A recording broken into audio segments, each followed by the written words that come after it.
I once had a member of my team, a wonderful woman who was extremely warm, generous, extroverted, and very demonstrative, who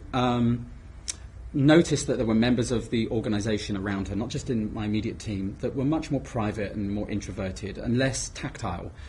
And she took it upon herself to be a hug coach, an unofficial hug coach, and would kind of leap on these people and hug it out once every couple of weeks. And after seeing, one particular individual kind of do this for about the third or fourth time and saying, I'm really not comfortable, I had to take it to one side to say, look,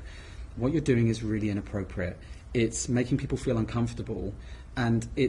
what it's doing is satisfying your own emotional needs to kind of take care of them and to be warm and friendly towards them, but actually what it's doing is having the opposite effect. It's actually making them feel quite uncomfortable around you, and it could result in a complaint.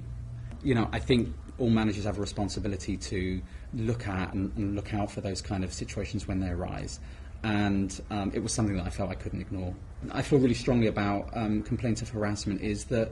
companies have legal processes and there is an external legal channel for people to mitigate the fact that people often want a sense of justice and they want an apology. And actually, as managers, if you're able to nip these problems in the bud when you see them, and try to do what you can to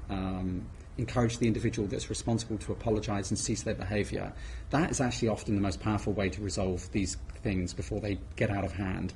In this particular situation, this employee that I was managing was shocked and very surprised and actually a bit upset that the effect that she was having was completely opposite, and that she was also laying herself open to a possible complaint. She immediately talked to the individuals that she'd been doing it to, apologised. They completely recognised and accepted her apology, and what could have grown into a serious complaint or a problem for her was actually resolved very amicably. So one of the things that I think is really powerful in situations like that as a manager is that you take immediate steps to encourage an individual to see